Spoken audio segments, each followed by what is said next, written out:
Mwah. Mm. It's perfect. That's a spicy meatball that It's a spice. little A chef just spicy. cooked up. Oh, little chef, you Little say? chef, canon name Little Chef finally.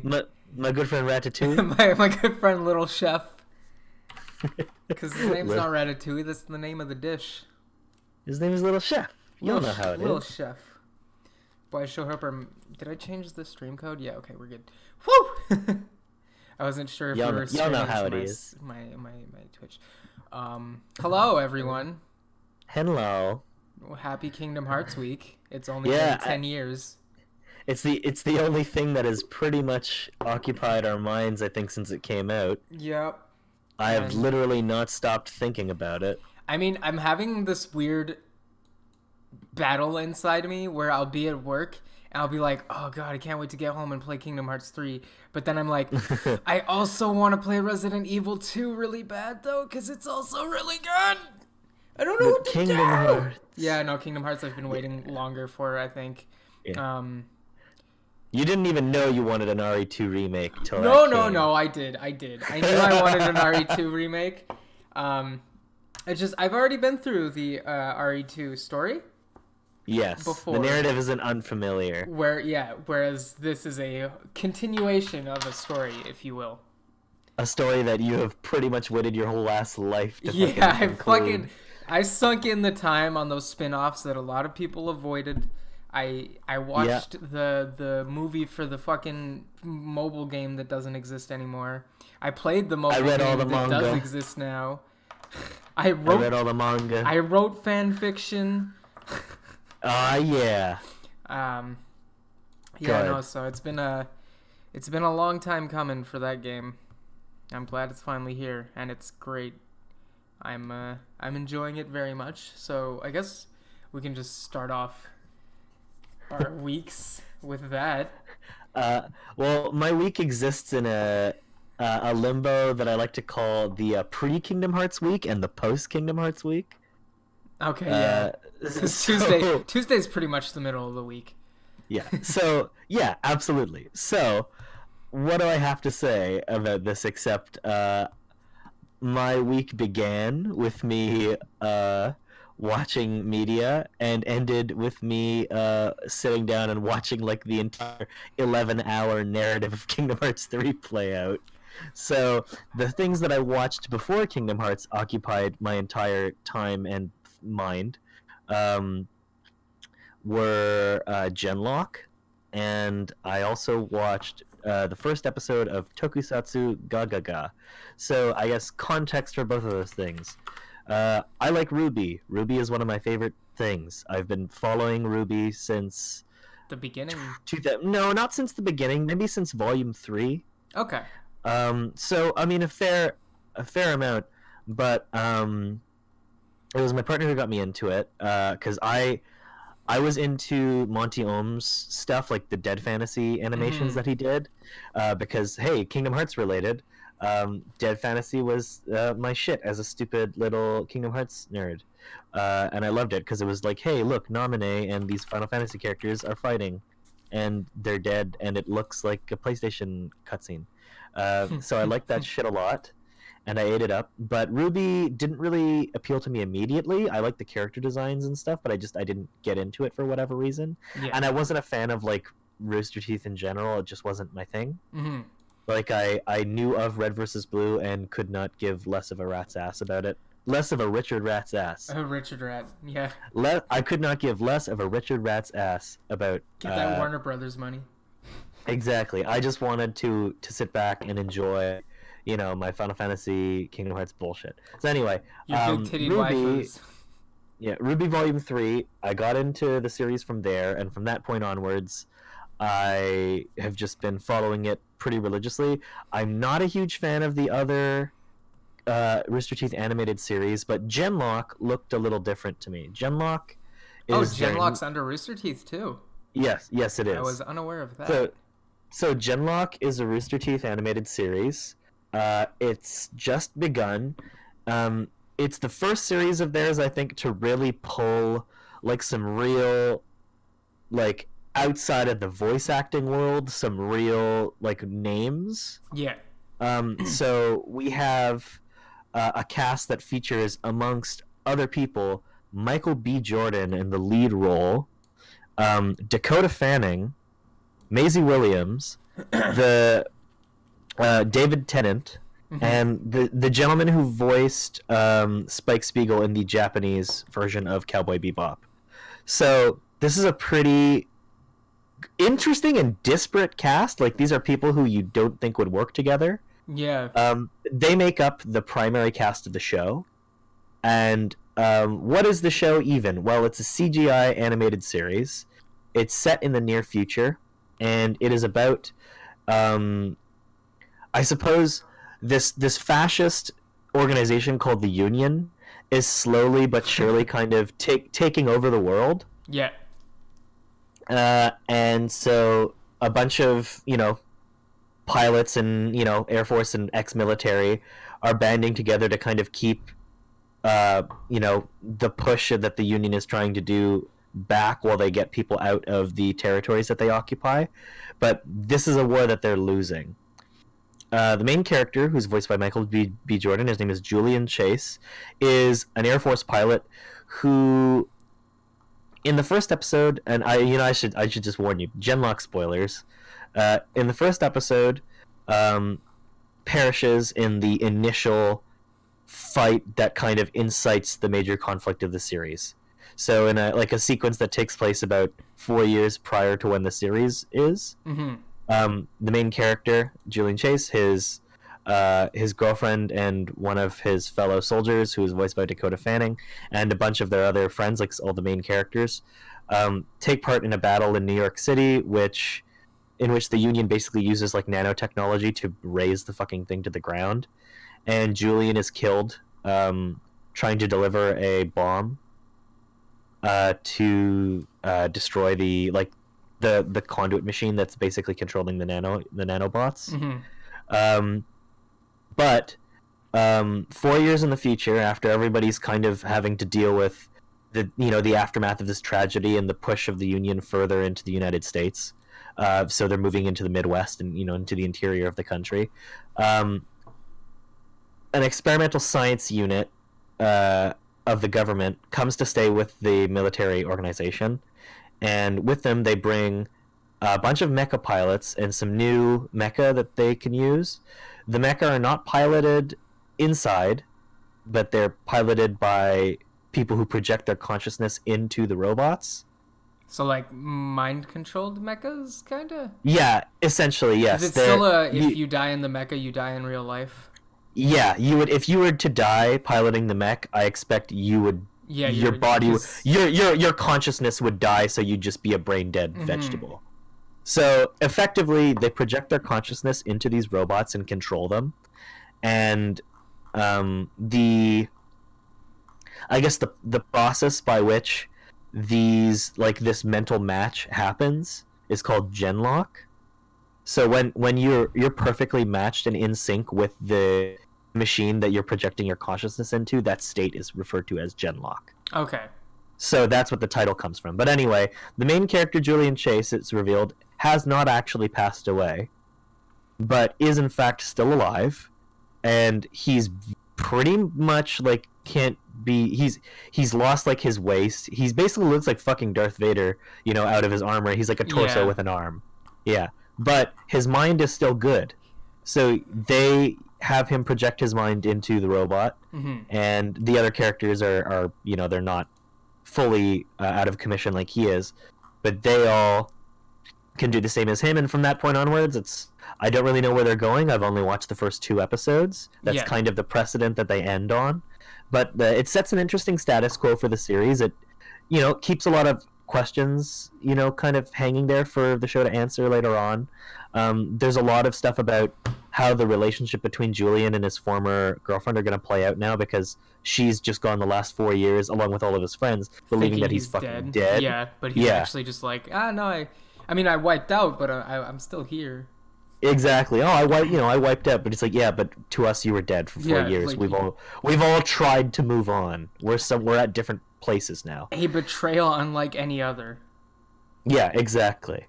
So that has to be dealt with. I'm excited to kind of see where that character drama goes. The Mm-hmm. voice acting is very good. I mean, Well, that's what I was you gonna gonna ask because like a main crutch for shows that kind of have this look, celebrity. I guess. Well, not even Yeah. celebrity. Like the voice actors don't really matter, but like I feel like a lot of shows that are very heavy on CG animation, you need good voice acting to get it across. Yes, Like because there's a there's hurdle an of intangibility yeah. and an uncanny nature to CG character design. Mm-hmm. That yeah, absolutely requires, I think, a little bit more push and pull between the actors and the performers. Yeah, So because if not, it I feels alienating a little bit. exactly it feels like they're the characters are puppeteered by Mm-hmm. the animation technology that they use, so they look they don't move entirely cannily, and it's strange at Mm-hmm. times. But the show looks good. It's the best looking Rooster Teeth show without question. And that's having said that, the last like 3 or 4 seasons of Ruby have looked very, very good. Like very good, especially Yeah. considering where we began with that series, where they literally could not even render background characters. So Mm-hmm. now they're at a point in which the animation has gotten so good that they're pretty much not limited at all, Yeah, even they by got a budget. budget now. Yeah, they know what they're doing. Mm-hmm. Genlock is it looks perfect. There's nothing wrong with the way it looks. It's not uncanny, gross in the way it moves. Mm-hmm. If there's one thing that I can say about it, is it does the kind of thing that you see in like the Dragon Prince, or another series like or even a movie like Spider-Verse, where the animation is cut by maybe a frame. Yeah, it drops frames in certain Yeah, parts. it's not that it drops frames. It's that it's cut by a frame intentionally Oh, okay. until you get to the action scenes. So the action scenes are extremely kinetic and move very well, but everything else is a little. Okay, It's so not like that it's stiff, but it's a little more sparsely animated, I mm-hmm. suppose. And I think it's to the advantage of the series, because it kind of helps with the pacing of the show, Yeah. and the pacing of those moments, that it's not kind of moving all around everywhere, Mm-hmm. and it never looks bad because of it, Yeah. Well, I which mean, is nice. especially There's never a gross frame of the show. yeah, especially for like a mech anime. Like I understand wanting to cut maybe a couple of frames out of more static shots and putting that into the action shots, which is Yeah, mostly the main appeal for most mech animes is the big old robot fights, you know? exactly. Like that's what where you people want your money like. to go, and you want the voice acting and the story plot to also be good. But Yeah. for story plot and voice acting, you don't necessarily need those extra frames for more static scenes. Exactly. Um, but yeah, as for the rest of the show, I mean, the designs for the characters are great. Nobody looks too generic or too boring. Mm-hmm. So everybody's got a bit of personality to the designs, which helps when you're early on in the series. They haven't had much of a chance to develop people too heavily yet. Yeah. So the character designs are quite fine. The robot and mecha designs are great. Yeah, The I'm looking at some pictures. They look fucking. They look like orbital frames almost from they Zoe. they look very similar to orbital frames from Zoe. I agree. Which I think must have been a direct inspiration on the designs. They're like a nice mix of the orbital frames from Zoe, the Pat Laborers from Pat Labor, Yeah, and and then there's like touches of Gundam in there. yeah, there's a subtle Gundam influence as well. I'd say more so the more contemporary Gundam series than the classic Gundam Yeah, stuff. yeah. But yeah, there's a touch of Gundam in there too. But it's a nice kind of uniform aesthetic. Everything looks like it belongs in the same world, Mm-hmm. which is good. Like all the technology, like the jets, for instance, that they fly are vertical takeoff and landing planes. Okay, yeah. So they've got propellers, and then the mecha look seemingly advanced. There's also the other mecha tanks that they use that aren't as advanced, that are kind of like their legs with like a weapons platform Yeah, at the it top. looks They like kind a of look like spider. like mech warrior, Yeah, okay. or like So that's that thing right yes, exactly. And then there's the evil kind of union there, the fascist force that's kind of slowly overtaking the United States and the rest of the world. Yeah. They've got like a more uniform and militaristic, fascist kind of sense where everything looks ergonomically designed. Mm-hmm. They've got these giant tripod walkers that look very similar to like the tripods from War of the Worlds, for instance. And then they have the nanotech, which is just kind of like a swarm that flies around. Mm-hmm. And they've got those spider tanks, which are kind of spider or crab like in design. But it's they're very well designed. It's a very tastefully constructed series. Like, it looks good, and I've enjoyed it so far. I mean, I've only 2 episodes in, but it seems like it could go places. Hopefully, it does, because I'd like to watch another Rooster Teeth series that I like, because I know they're capable of making like really good stuff, as like the last few seasons of RWBY have clearly demonstrated. Yeah, and I feel everyone, because like we need to re-up on some good mecha animes. We There do. are We some do. that are coming out right now, but There's a lot of not great to the mecha level anime, that they but- were in the the 90s. and early aughts either. Exactly. And it's not that it's a dying genre, but I think people are a lot more careful about what kind of mecha media that they make. Yeah, because it served a much more World War II narrative back then than it would now. Like, the impact of the metaphorical comparison is not there anymore. As much. Like the impact of post-war, Yeah. of like post-Japan and Japanese culture on. Mm-hmm. It's completely divorced from that context now. This, if anything, is a lot more. I don't see too much heavy allegory in it at the moment, but if there's any conflict that I could currently compare it to, it's just kind of a projection of where we might be going currently in our culture, Yeah. because of the shift in a lot of places around the world towards more far-right or fascist policies. Mm-hmm. But it's certainly an interesting series. Hopefully it keeps going and keeps being interesting, and I'll catch up on it more when I can. The other, and I also wanted to mention, I did watch the season finale of RWBY, and if you aren't watching RWBY, there's not too much to get into. It's not a very hard to watch show. You can go on the Rooster Teeth website and like pretty much stream the whole thing. Might take you like a whole day to watch maybe the first 3 seasons of the show, Mm-hmm. but then there's just another 3 afterwards. It's not extremely long or difficult to watch, and it's fun. The last couple of seasons have been especially good, and to watch like the progression of quality from season 1 to season 6, it's quite staggering. It's a very different show than it was in like 2013. Yeah, I can imagine. It's I remember not the same. Well, I mean, I still just see like hints of it and like fan art and stuff, and it looks fun and accessible and good.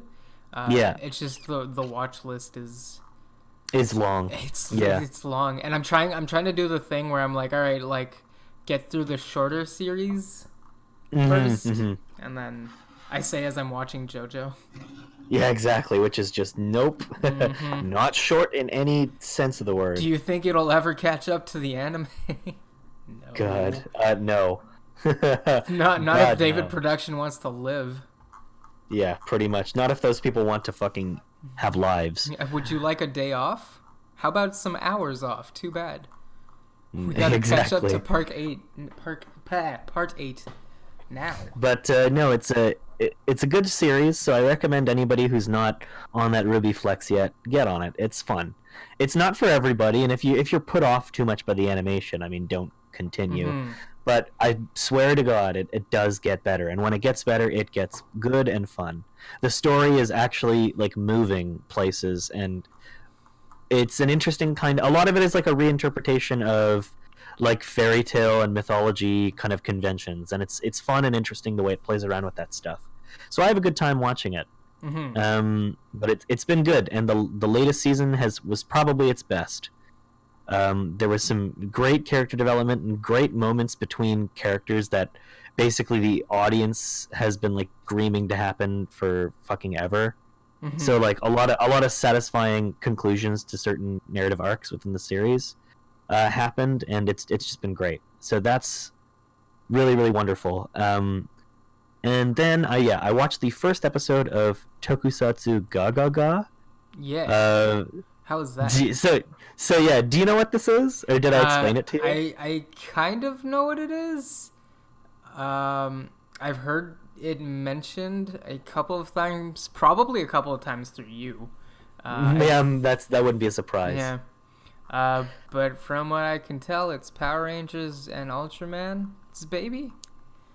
Well, what it Sorta. is, well, no, not quite. It's really interesting though. It's a slice of life series. Um, Oh, it- yes. it's a slice of life series about a woman who's an office worker. She's like a salary woman Mm-hmm. who has spent her entire like life super attached and in love with tokusatsu. And Okay. she's a complete obsessive otaku over it. She Mm-hmm. collects the toys. She has them all displayed in her little apartment. She watches she watches tokusatsu and buys like the children's magazines that publish stuff about them and like reads them religiously. She watches old toku like pretty much the only thing that she's interested in is tokusatsu.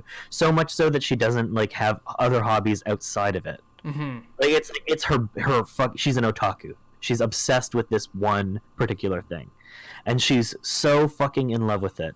But unfortunately, because she's so in love with it, and she kind of works at a mild mannered job where everybody's kind of not as overtly super open about that sort of stuff. She tries to kind of keep it a secret, but also to embrace it in a way that is like tasteful. Mm-hmm. So the series is like a comedy, a slice of life comedy, about her just kind of trying to work Toku into her work life without it kind of making everybody think she's like a fucking loser. it's Fucking the- relatable, bro. so it's a live action drama, live action Japanese drama. It's the original material it's based on is a manga, like Yeah. a comedy manga, and what's neat about the show is that it leans very heavily into like the Toku aesthetic because it's a TV show and it's live action, which is the exactly what Tokusatsu is. It's live action TV. Yeah. They can kind of do the whole thing where they have an entire fake show within a show, or like multiple fake shows within a show, with different kind of flavors of Tokusatsu hero. So the one that she's currently super into is like big cat themed. Then there's like the tiger one, the lion one, and the cheetah one, and they're all like the red, blue, and yellow, and they're like the little team, so they're like Super Sentai, and she is super in love with those characters. And then there's like the older series that she liked when she was younger, that was like an emergency like rescue themed series with one hero, so it's kind of like a Winspector, Okay. which is like an older Toku from like the 90s that was a very similar rescue theme to it. Mhm. So it's a really neat show when it does stuff like that. And as a comedy, it's pretty funny. Some of the lengths they go to, or this character goes to kind of work Toku into her life, is just it's funny and also relatable. Yeah. It's relatable to anybody who's ever had like a super specific obsession or thing that they really like that they want other people to know about, but they want to telegraph it in a tasteful way. Kingdom Hearts. So yeah, I was about to say I have a Kingdom Hearts hat that I wear pretty much everywhere every day. I love it. It's a baseball cap with Sora's crown symbol on it. I love that fucking hat. I wear it I wear it everywhere that I go. I wear it at school. And I have people question me like, "Oh, is that from?" I had people ask me if it was from Majesté, the tea shop that has a crown for its logo. Oh yeah. I told them, "No, sorry, it's from Kingdom Hearts." Or my friend Alex keeps insisting, "Please tell people that's a King Cruel hat." And I'm like, "I'm sorry, it's a Kingdom Hearts hat. I can't." Oh my lie. god, yes. But this is how I feel sometimes, and about Toku too, to an extent. So Well, seeing this character go to these extents, to get her hobby out there without it kind of like being seen as stupid or nerdy is a relatable kind of struggle. Yeah, it's Watamate, but not as socially anxiety driven. It's more like, this is the thing I like, but I gotta... Yes, exactly. And what's good about the comedy is that it's not that I think Watamate is bad, because I actually think it's very funny. I enjoy it immensely. Mhm. But the character isn't like a self-loathing character. Yeah. She's totally just she likes Toku, and like a Toku fan usually is. like she loves like the ideals of like peace and justice and friendship and love, like, Hmm. and she tries to do right by like her, like there's a scene in the series where she's sitting, Oh, hello. a drama Whoa, plays hello. out. Sorry, you cut Oh, out for like 15 seconds there. sorry about that. That's all right. I think it's my Yeah, internet. in her mind this mini drama has played out, Hmm. yeah, between like her and the character, like the main character, the red hero from the toku that she's watching, and he's like, do the right thing, give up your seat to this old man and woman, and she does, and she feels really good, and what she does that, she inspires her coworker who's sitting with her to give up his seat also, so that the old man can also sit down, and it's just like she gets so much joy and happiness out of like seeing her actions, of her good actions and good deeds, inspire other people to do good deeds. Yeah. Like it's very wholesome. It's an extremely it's Watamate is not wholesome. No. This is completely utterly sincere and wholesome, and I love it for it. It's just it embraces like the things about tokusatsu that I really love, which is like the dedication to ideals like peace and justice and love Hmm. and friendship, and doing good deeds for people, and it's just really really nice. So it's a great series. It's very funny. Episodes are about 40 minutes long, like most Japanese dramas. Yeah. Um, I'm gonna have to each fucking check episode this out. seems It sounds fucking e- good. it's good. Each episode seems to be split into like two parts. So there's like a first part and it will be one story, and then another 20-minute part with another 20-minute Okay, story yeah. in it. So it's kind of like a chapter by chapter, almost Yeah, like yeah. like a manga format. It's Which I very guess is very the only good. way you can really do it. If Yeah, that's pretty the much. source material, like. Exactly. So they're doing it as they can, and it's very very funny. It's very charming and cute. It's not something you have to invest a lot of time to watch. Hmm. It's a very respectable and fun little series. So yeah, I recommend it to anybody who's even vaguely interested in the concept of a series about somebody having to hide their fandom while simultaneously wanting it to be kind of known.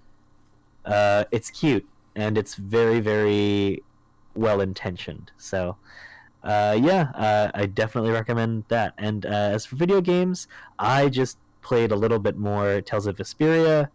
I have not gotten much further. I don't really have too Okay. much to say about the game. Yeah, I was gonna say, have you gotten much further, and has it improved at all, or I mean, it's still good. it's still yeah, It has not gotten worse. which is the good thing. Yeah, I've not had too much trouble with it. It's not a very difficult game. At least I'm playing it at like normal difficulty. Yeah. But you can switch the difficulty on the fly to make battles harder, which is cool.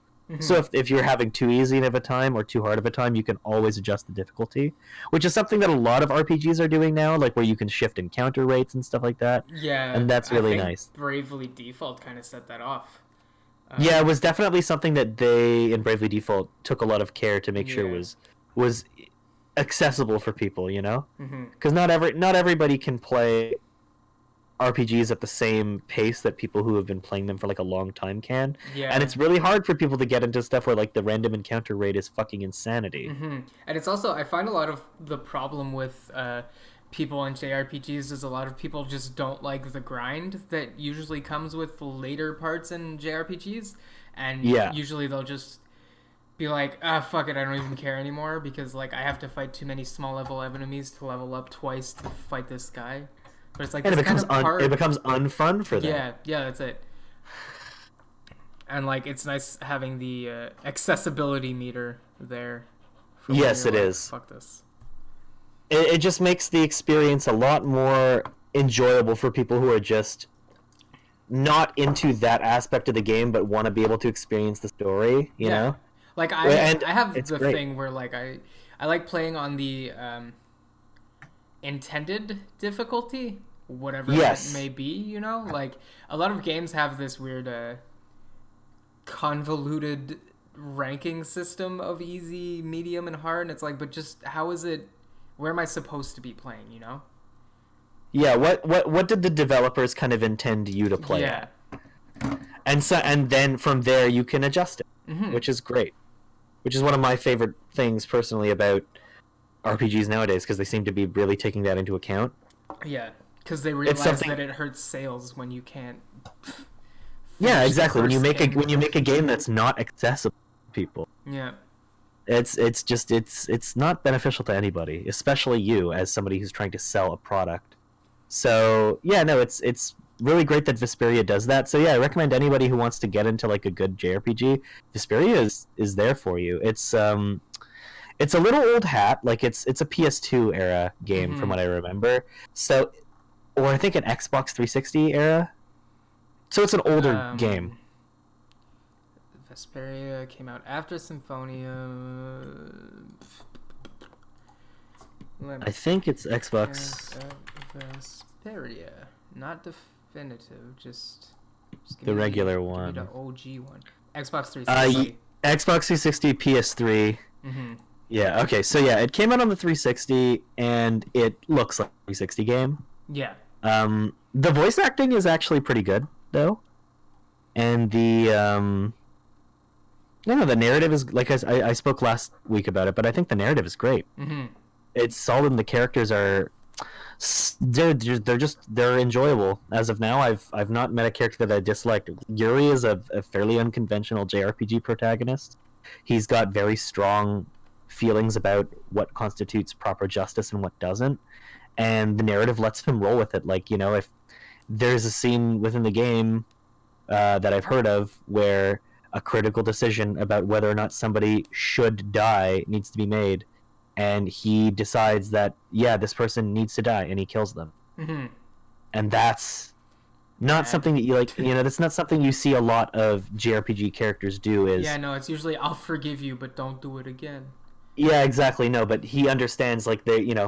if this person is allowed to remain alive, then more people will suffer, and the net worth of this person's life versus the well-being of all the people that are suffering because of this person's actions Mm-hmm. is far greater. So he needs to die, and I Yeah. think it's a difficult subject to wrestle with, and it sounds like it does it fairly respectably. So I'm interested to get to those portions of the game.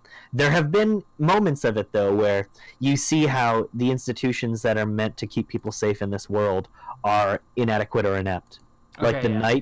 the knights that are meant to keep people protected are, well, they're either incompetently trained, or they're selfish and corrupt, and they don't want to keep people who live in the lower quarters of the imperial city safe from thieves and people who will exploit them. Yeah. So It's a little you on s- the nose. well, exactly, but you see the way that authority is living in a state of impunity, Yeah, yeah, yeah. and the ease with which false accusations against people who speak out against the empire are thrown into jail.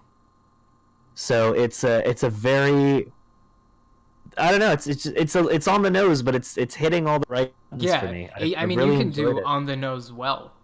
Exactly. Just because it's It's on the nose doesn't mean it's necessarily Yeah. too much. So yeah, subtle it is not. Good it definitely is. Yeah. And I think with that, let's just fucking dive right into the heart here.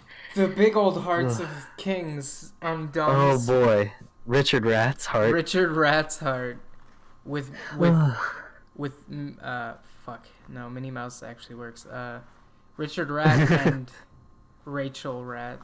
Rachel Rat. Rochelle Yes, Rochelle Rat. Yeah, Rochelle Rat works better. Kingdom Hearts 3 came out! Oh boy. Oh, yeah. Yeah, I know. Finally.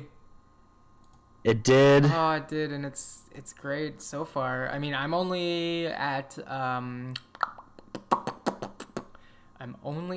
the Tangled part, and I just got to the Kingdom of Corona, as I told you before we started the podcast. Yes. But so far, re-seeing Olympus was really cool, and especially since it's all new environments and shit.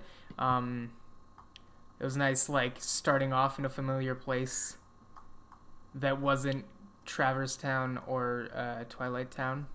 Yeah, like it was a Disney World. They kind of Yeah. launch you right into the adventure, which is nice. Yeah.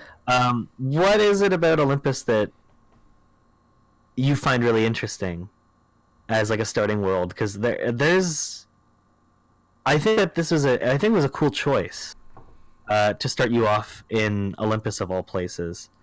Uh, but what is it that grabbed you about it when you played?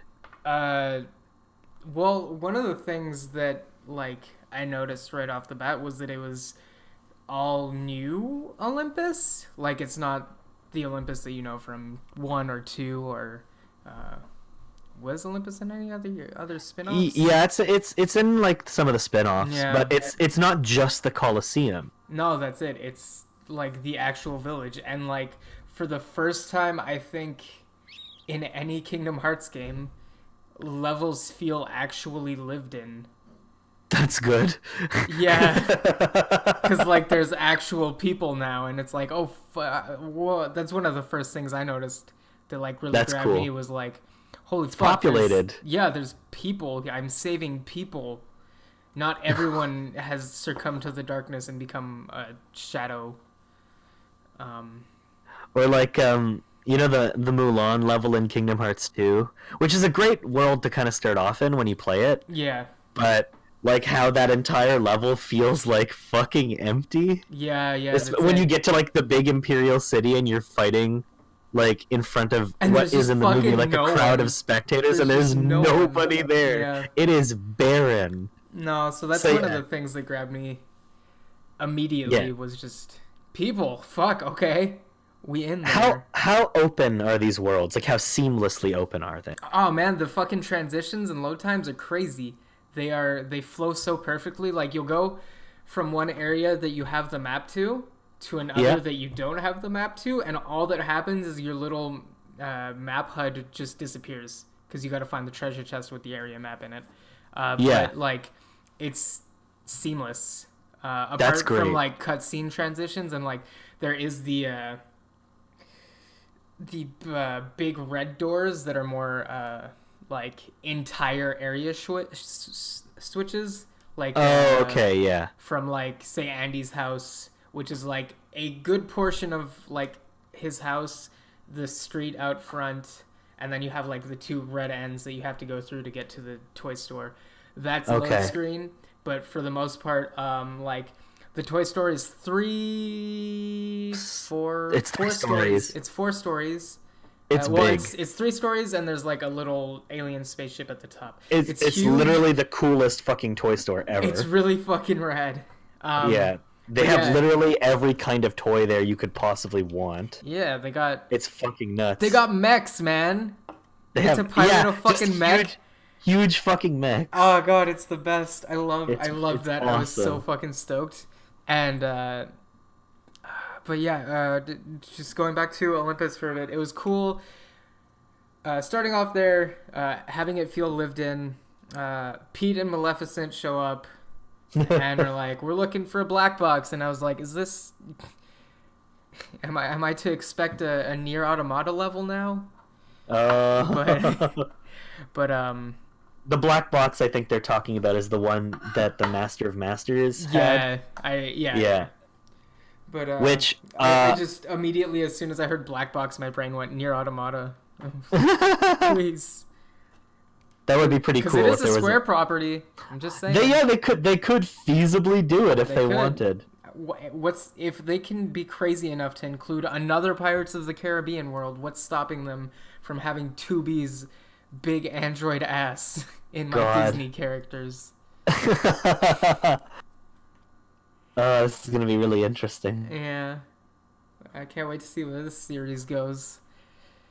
But yeah, Olympus is cool. Then you get to go to Twilight Town, which Yes. is a nice little throwback. It's changed a lot, considerably, from the second one. Yeah, absolutely. Like the layout was super different, and I was a little thrown off. I was like, whoa. But Okay. essentially, you're just in the part where the tram is kind of going around in two, but like Yeah. things have been kind of moved around. I found it really cute that because that part also feels super lived in. Like there's fucking people everywhere. That's nice. So it's really cool. And like as you're walking by, you hear people's conversations and shit. And I thought that's a real nice touch because like you can have something that has a bunch of people everywhere, but if there's not something happening, it just feels like stagnant NPCs. Yeah, But yeah, like exactly. there's conversations, there's like movies of like the little games you get to unlock, which is a really cool feature that they threw in too on That's the neat. phones. Yeah, yeah, the little gummy phone Yeah, the games. gummy phones rad. I love those little games because they are just straight up like those toys you used to get at McDonald's. Yeah. Um, those are fun. Like those little LCD games. I think they're based on the Game and Watch games. Yeah, probably. Yeah. Um, where was I going with this? Twilight Town, lived in. There's like one conversation that I thought was really cool because it's like, oh, there's no fucking skateboards here anymore. Because that was one of the Mm. coolest parts of Twilight Town and 2 was like Yeah. just having the skateboard mini game shit, I guess. Yeah. But there's an actual like conversation Basically, that some people in the playing town have, and they're like, "Oh, playing Tony Hawk. yeah, yeah, in Kingdom Hearts." Yeah. But yeah, the conversation someone has in the town is like, "Oh, I guess skateboarding's passe now," and I was like, "Oh, okay. Well, at least they acknowledge it." And that's another thing that's really rad is this game fucking is so goddamn on the nose. Uh, in Olympus, as you start, a fucking title card comes up and it's just Kingdom Hearts 2.9, and I just went, "Fuck you!" And my girlfriend was like, "What?" And I was like, just, I can't explain the meta going on here. That's a big middle finger, but a funny one. It was the funniest shit. I was like, "Are you?" At least they're self-aware. Everyone's shitting on Sora this time around. Like Sora cannot get a break. He failed his Keyblade Master exam, and everyone's like, "You stupid fuck." Donald is fucking goofing on him the whole game harder Dude, than he ever has. Everyone is. It's so bad, especially in the intro. Like Yen Sid is just like, "Yeah, we fucked up your entrance exam, so now all your powers are gone because you let your heart succumb to darkness, and when it's separated back, Yeah. it took all your powers," which is a really fun way of being like, because I was like, how are they gonna make it so that I don't have all my cool shit from all the other games? And like that's a fair enough explanation. Hmm. And like you can't argue with the fact that he was possessed and then got unpossessed but lost all his powers because he got fucked up. Yep. So that was a good thing. There's a sequence in which Mickey and Riku are looking for Aqua, Okay. and Mickey says something along the lines of like, "Oh, Aqua will be fine. She's like Sora," and Riku just goes, "What?" As in, like, you mean like Sora's got another fucking heart in his hearts of hearts? And Mickey's like, no, just strong like Sora, just strong. And I'm like, okay, this game is, it knows about itself. Yeah. Like that's really that they yeah. There's a lot of self-aware elements to it. One of my, I guess this might just be a slight.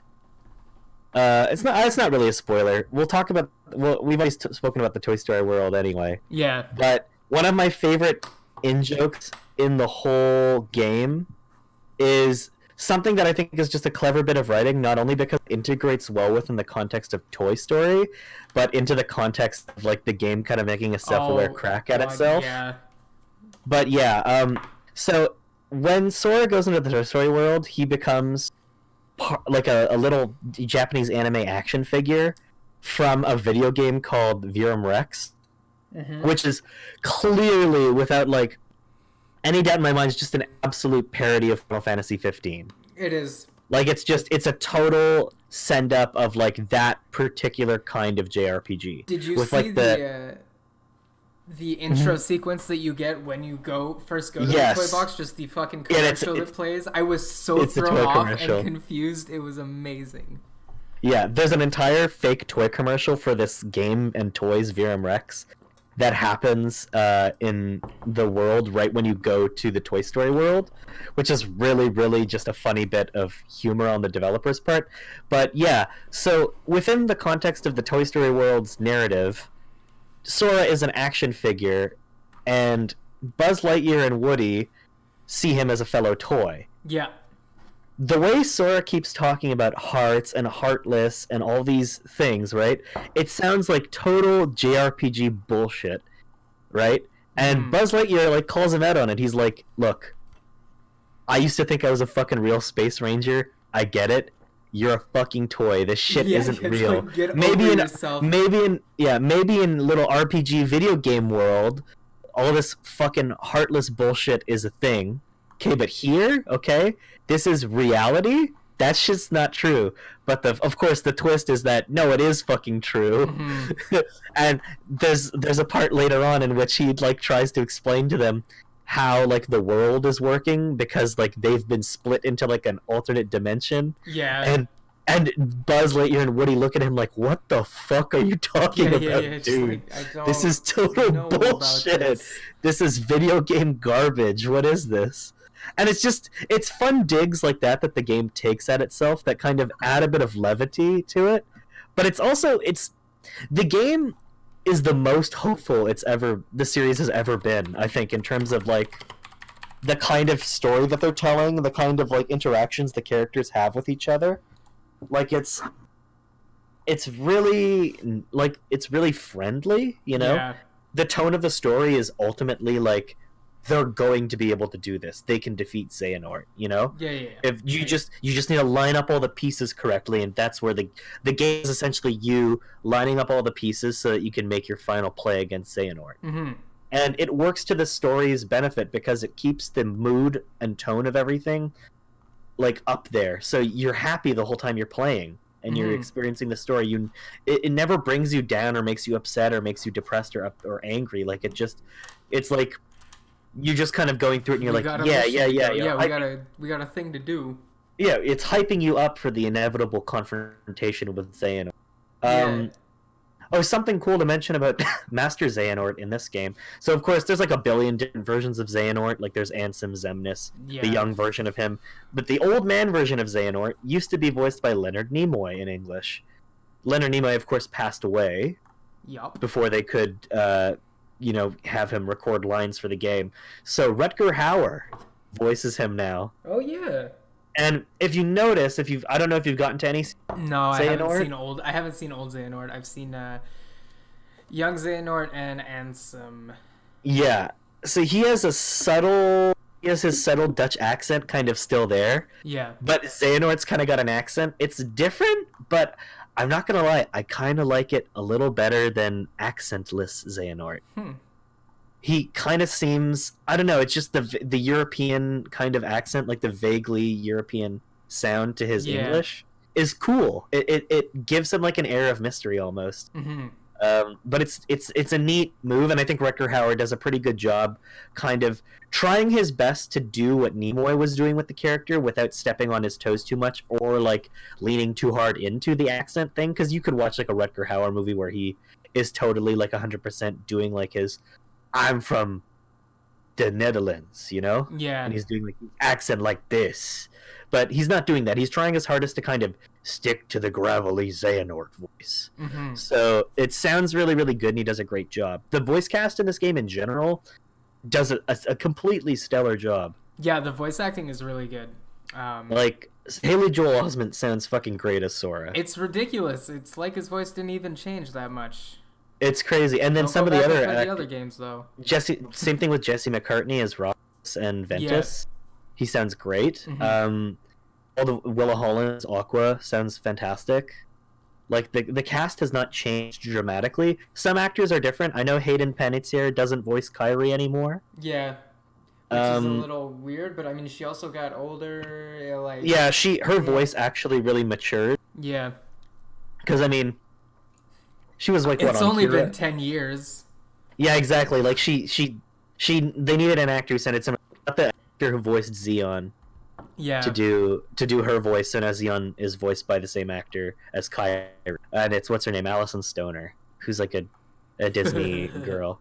Yeah. Yes, her last name is Stoner. She's like one of those Disney actors, like a lot of them kind of were at one point. Yeah. Well, I mean, like, but no, the voice cast is honestly stellar. Like they've done a great job, kind of bringing all these really talented voice performers together to just kind of produce like a really great sounding game. Yeah, a great sounding, nice. And like, I mean, I'm still pretty early, but I want to give mad props for the almost seamless cuts between cutscene and gameplay, where the there's like there'll be a cutscene playing and it's right before a battle, and as the battle starts, it like the camera will click into behind Sora to the like third person view that you're used to, fighting and Ooh. stuff, and like it's just really seamless looking. Like there are Mhm. some cutscenes that like in the gummy ship and more worked Mhm. cutscenes, like you can tell the like it's not going to be gameplay like this, but the in-world cutscenes, especially in Toy Story and the Kingdom of Corona, so far, like all Yeah. the pre-battle cutscenes that click in back to the third-person camera are very, very smooth and really fucking cool to see From that what much I detail. understand, most of those cutscenes, like from what I've, because I watched the whole kind of story thing Yeah, play out. they're From what I in saw, game. they the fact that that shit is rendered in engine Yeah, and looks just as good, if not at times better than the movies that they have adapted, yeah, exactly. is the biggest flex on the part of the developers. Well, that's Like, the thing. Like some of the it's cutscenes, like nuts. the cutscenes in the gummy ship, look almost worse than the like in-game cutscenes that click into battle that are made in engine. Yeah, It's exactly. like, It's totally wild how good this game engine is and how mm-hmm. like how seamlessly it renders animated characters. And yeah, it's true. The cutscenes that are rendered outside of the engine that are fully animated Mm-hmm. almost don't look as good by comparison, Yeah, which they is they look it's off. totally nuts. Yeah, it looks weird. Yep.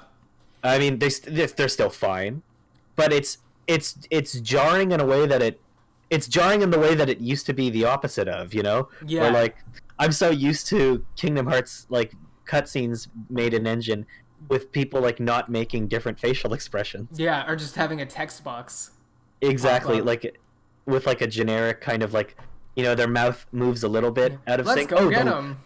the lip sync is amazing in this Yeah. game. Yeah. Everything almost looks seamless. I was actually wondering at certain points whether or not it was even lip synced at all, Mm-hmm. because of how seamless it was. Um, and the I don't know, just like the way that it integrates the story of these Disney worlds into the greater narrative, and the way that the narrative or the characters from outside of those Disney stories affect the Disney stories, like the way that Yeah.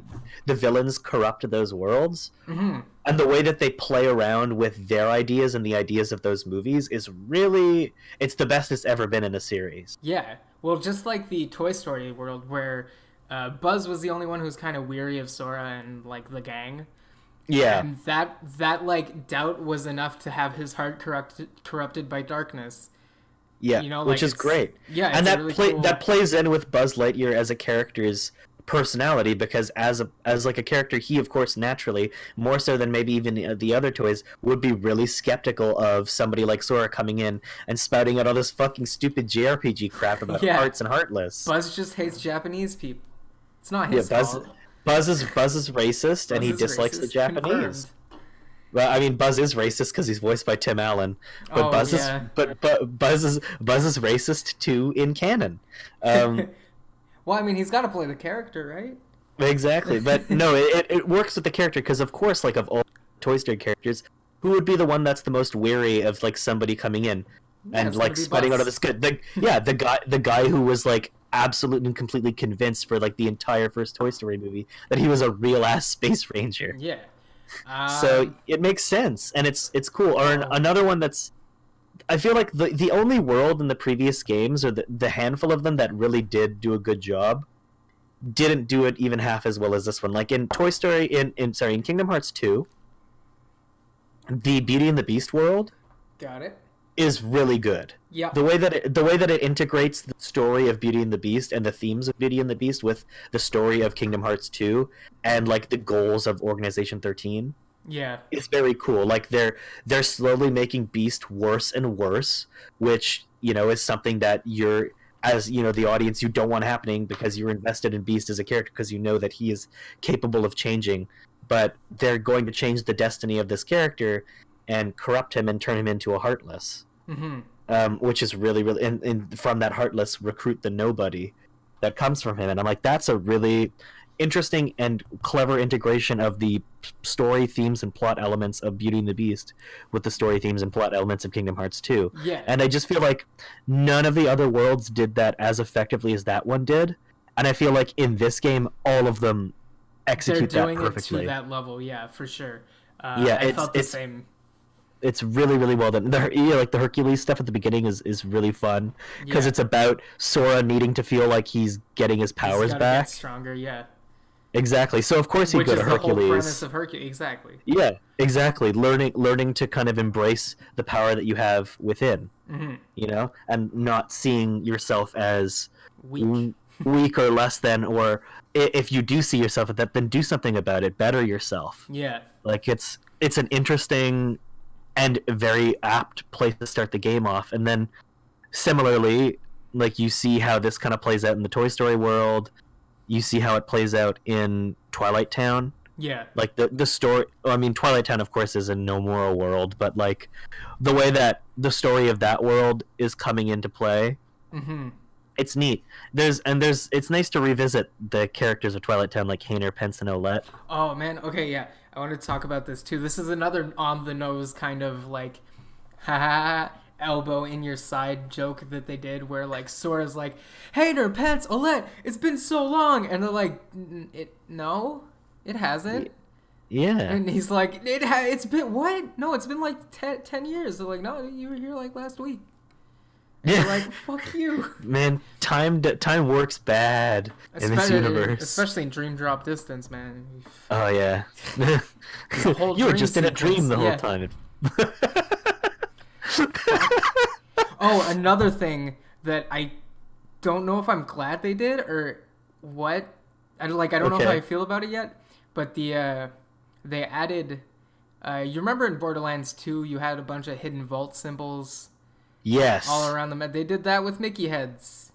Oh, hidden Mickeys. Yeah, little hidden Mickey heads. That's cool. Sometimes it's a table and two barrels, and it just makes the head. So it's like some of them, because in Olympus, a lot of them are like right in your face, but you don't have the camera to take a picture of them yet. But you're like, oh, okay, I see this. Like, so that's good game design, though. They're seeding the idea into your head that they're important. Yeah. And which is really, really cool. Because they're huge. Like, some of them are fucking, like, just on a staircase. And you're like, that's on the nose. I'm going to have to come back for these. Yeah. That's Richard Rat over there. There he is. The rat? Is that a rat like Mickey Mouse? Fucking Josuke. God damn it. But, yeah. It's like... It's clever game design. And, yeah, the head... You know what that's a reference, right? What? Like the that whole thing is Disneyland. Yeah, Disneyland in the parks, which there's a lot of park stuff in this game. Yeah, there is because all the special attacks are the park rides. All the special attacks are the park rides. My only gripe with the game so far has been that everything's kind of mapped to triangle. So your special attacks and like sometimes you'll go to open a chest after a battle's over, but you still have the timer on your like special attack, so you'll just fucking jump in the fucking teacups and start spinning around when you wanted to open a treasure chest, and you're like, fuck, I just... Okay. Fuck this shit. Yeah. But that's also me just hitting the button too quickly, but that's the only problem I have with the game, is that sometimes I pop out a super when I don't mean to. That's a little goofy.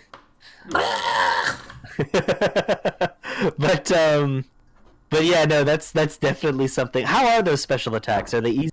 I mean, I guess they're easy to execute, but are they fun to execute? They're easy to execute. It depends on the one.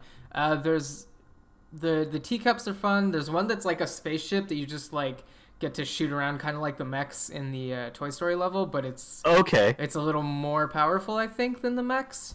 Yeah. And it has a like strong finisher. Like all of them have strong finishers.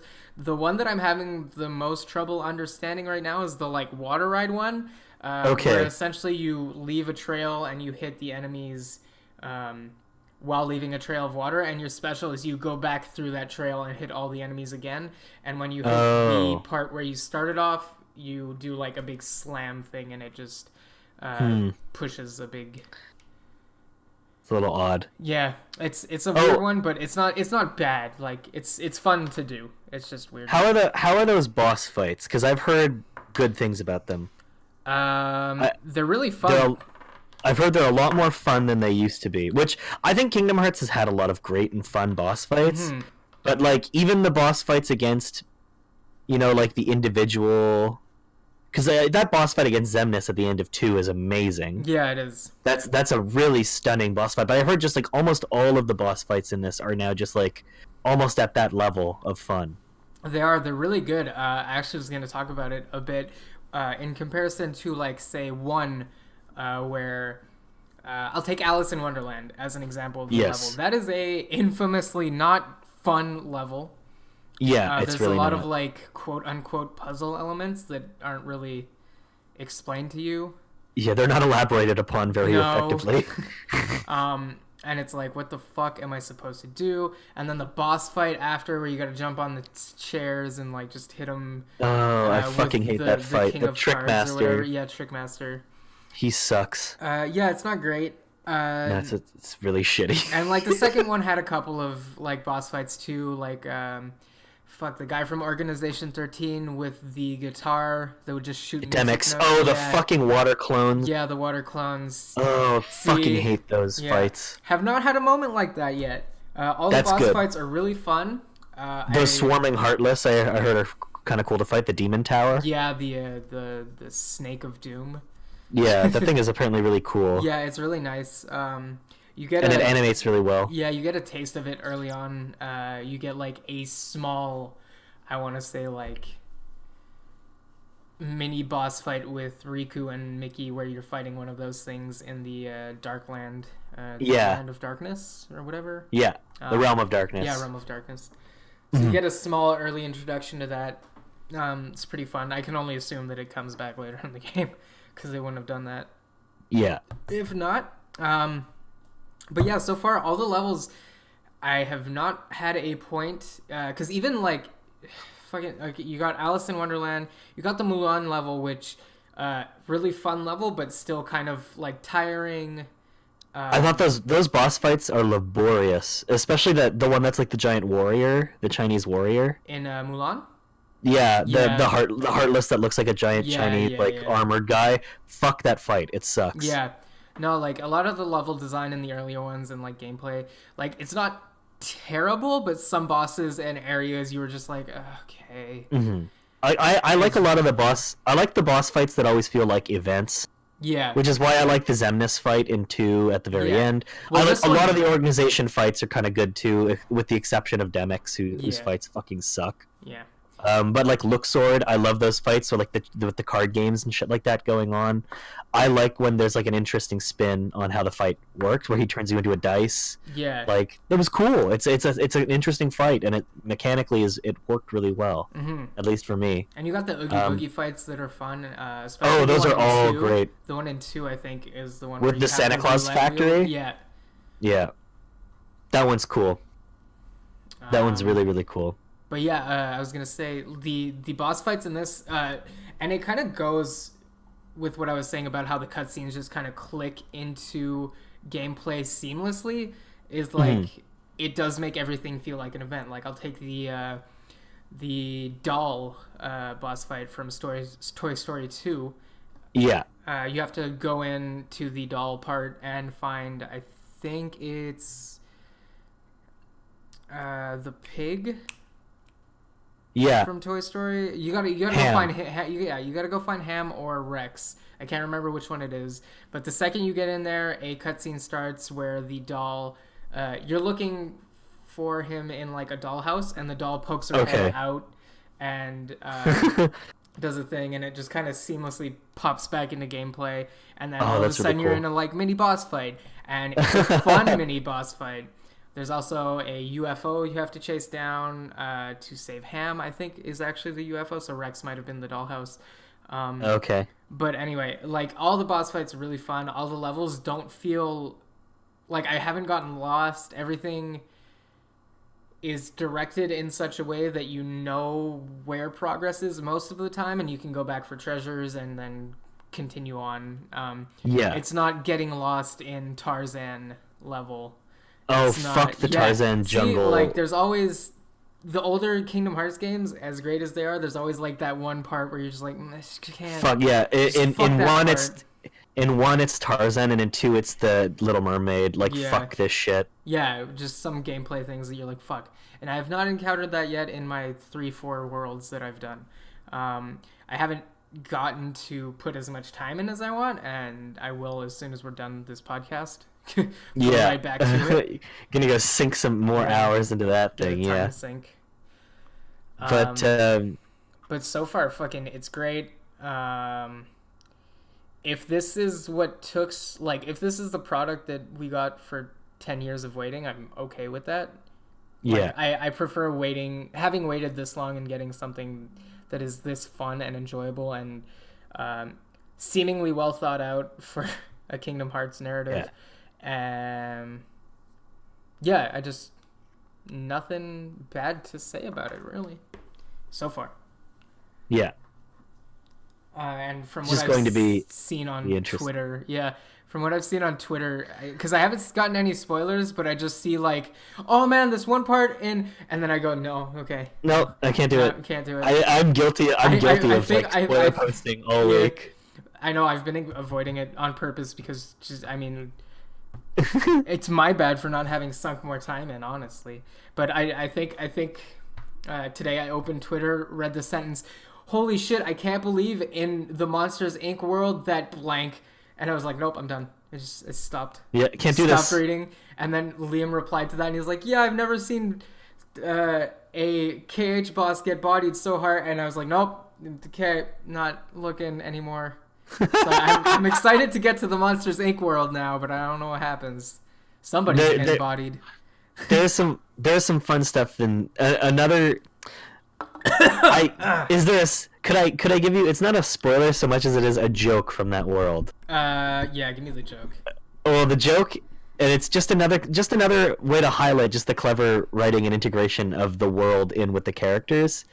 So Boo, of course, from Monsters Inc., calls everything with one eye Mike Wazowski, right? Yeah. So when she first sees Donald Duck's monster Sona, who has a one eye, she calls it Mike Wazowski. Oh shit, really? Yeah, and she keeps calling Donald Mike Wazowski throughout the whole God. thing, which is really, really funny. That's great. And I also just want to say, the sound-alike voice actors they got from Mike Wazowski and Sully are fucking insanely good. Oh yeah. They sound they're them, and then it's Buzz and Woody are like two of the few characters that aren't voiced by theum, actual voice actors. Yeah, like I could tell with Woody, but Buzz was pretty spot on. Well, you know who voices Woody? It's Tom Hanks's brother, Colin Hanks. Oh my fucking god, really? Who sounds basically the same as him with like a slight difference. Yeah. That's hilarious. But that's why he sounds only slightly off, because he's the same family. It's the same. It's his brother. They were like, they called Tom Hanks. They're like, hey, you want to do this? He was like, no, but hold on.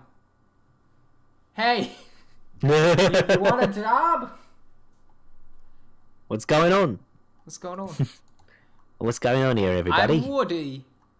I'm Woody. Hey, how Hello, are you? I'm Woody. Hey, hi, howdy, hey, I'm on a yo-yo. Could you imagine they got like just the least fidelity voice actor they could for like That'd all be pretty. the fucking parts that everyone is super excited for?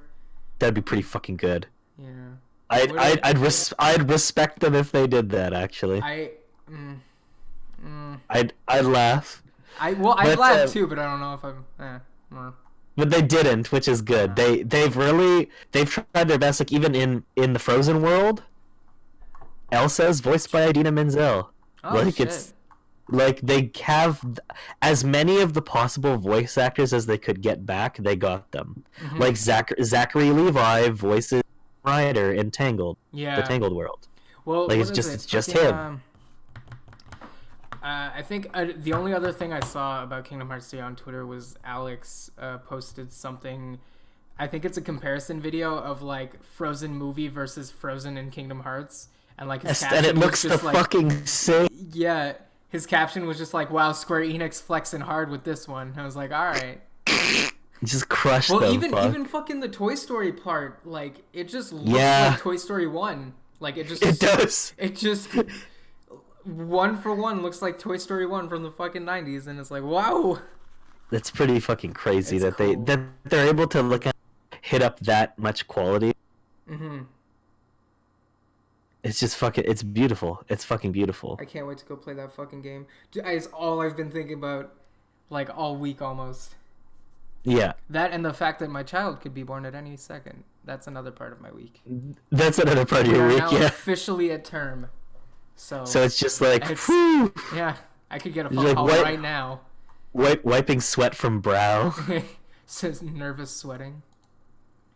But it'll be cool. wild. I'll get like 2 months off of work. I'll get to switch Yeah. jobs. It's not so And bad. I'll have a child. That'll be wild. And then I'll have a child. she can play Kingdom That'll Hearts. be wild. My That'll be child, pretty my fucking good. wild child. I will have a child. That will be wild. That's really, really funny. Yeah. Oh boy. This fucking game. It's just it's just nuts. I need to fucking play Resident Evil 2 too. I When got you- a little when- bit further, but yeah. When you eventually get through this game, I Yeah. want to have a nice long discussion about the ending and its implications. Yeah, Because you saw the secret ending, right? I've seen everything. Okay. I've seen the whole story. I've seen the secret ending. I saw the post credits little bit. Like Yeah. I've seen everything. Okay, cool. I'm playing on The- cloud the- mode, so I'm gonna get all that. Let me just tell you, the secret ending is fucking nuts. Oh yeah. And I don't mean it's nuts in the sense that it's like, whoo, but it's nuts in the sense that it's like this completely recontextualizes what the fuck this series is to Oh me. yeah. Yeah, it's that kind of nuts. I'm excited now. It's not nuts think- in the way that Kingdom Hearts is just nuts in Yeah. general. Well, I mean, in the I don't remember if I said it earlier or if I said it before we started recording, but in the art book that comes with the deluxe edition, Nomura himself is just like, yeah, I decided to keep this one nice and simple and simplify some shit because I was having a hard time remembering everything, and I was like, yeah, you were. So was God. I've played all these games. Totally fucking crazy. I can't. I'm so fucking stoked. Oh god. And like, Yeah. it's one of those weird things where like this and Resident Evil 2 have given me both this feeling that I haven't felt in a really, really long time. I think the last time I felt it like genuinely was maybe Shovel Knight, but this Yeah. feeling of like I want to get home and play this game. And Shovel Knight, it was kind of on a different level because it's a smaller game. It's less story driven, but it was just like a fun thing that I wanted to play. Whereas these two things are very like, I need my fix. I need it now. Yeah. Like, oh god. And it's really nice to have that feeling again. Yes, it absolutely. And I think Pat said it pretty good on the podcast where Resident Evil 2 elicits the same feelings that it did 10 years ago with the first release, or fucking maybe more than, yeah, it's way more than 10. Jesus Christ. Yeah. 20 something. But yeah, the first time I played Resident Evil 2, I'm having the same feelings playing through Remake in different ways because like, And obviously the that's kind of technology exactly is what you evolved and- want. Yeah, and it's the same thing with Kingdom Hearts 3. I'm having the exact same feelings I had 10 years ago when I played through 2 after playing through 1. 2 came out like not too long after, I think like maybe a year. It was like a really short space in between. And like, you know, you play through 1 and you're like, I fucking love this, and then 2 comes out and you have that feeling of like, I want to get through, I need to go home play it, I'm gonna get through this, it's fun. And it's giving me the exact same feeling with 3, and it's really nice to have 2 games rolling at once that are driving that feeling of like, yeah, just It's just- excitement, it's just- unchained child level of excitement. Unchained Key. Yeah, Unchained Key. Unchained Key. Unchained Key. Kingdom Hearts Unchained Oh, fuck. Key. Liam posted a tweet that was really good and was like, It was about Mr. X from Resident Evil 2, and he was like, "We used to call him Mr. Key, Xehanort at some point, probably." And I was like, "Fuck." Okay. Mr. Key. Mr. Key. Mr. Key, the Keyblade. The Keyblade War. Another thing, the game does a really good job at kind of touching on everything you need to know as it's going through.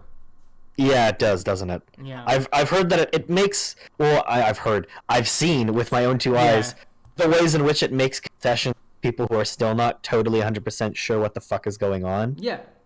Like, it's neat. I think the only thing that'll throw people off are the people who didn't watch the Kingdom Hearts Unchained Key movie. Yeah. And are going into this like, okay, so who the fuck is the Master of Masters? What the fuck is a Lushu? 5 guilds? And whomst are these guild people? Like, what the fuck?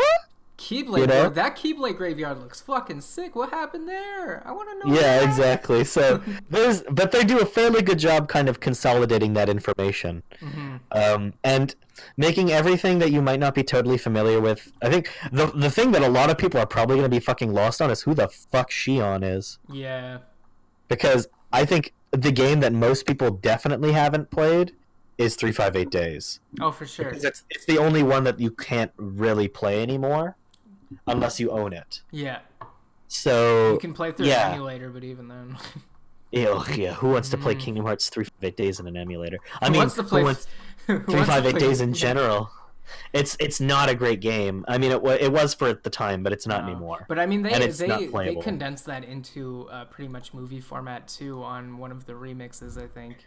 Yeah, but they did it in a weird way. Oh, really?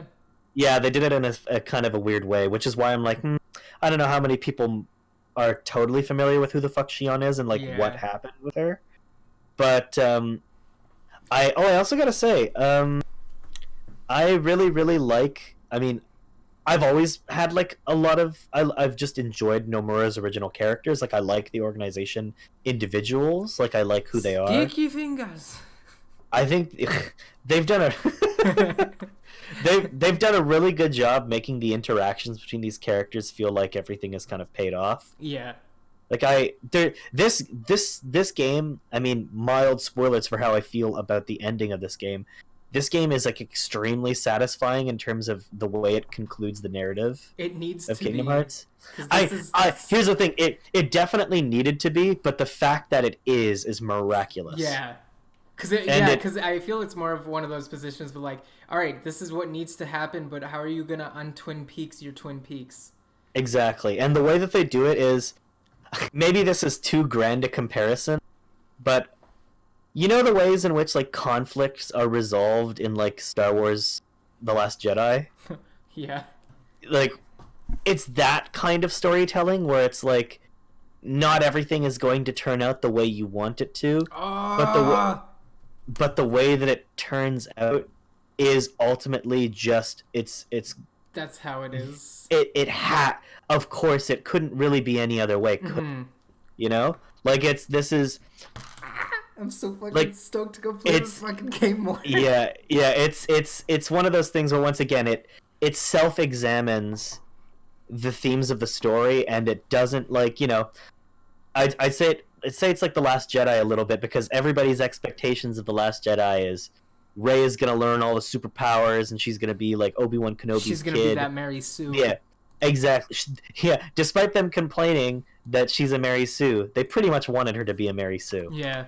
So the fact that she isn't, that she's just a regular person, and that legacy doesn't really matter in the grand scheme of such an ever-shifting, huge universe full of mysterious force and power, and that like her parents weren't anybody significant, but the fact that she is still a valid person and significant within the grand scheme of the story, and how the conflict of the stories, the game's narrative is resolved, is really, it's smart, and I'm happy with what they did. It's a very respectable ending to what could have just been a total fucking disaster, but has turned out to be 10 years worth the wait. Excellent. I'm I'm glad it got delayed, because this was supposed to be a fucking PS3 launch title. Nope. That would have been such a fucking mistake. And this game would have been that's so probably much why worse. Nomura was like, no, because he saw the ending that he wrote and went, fuck.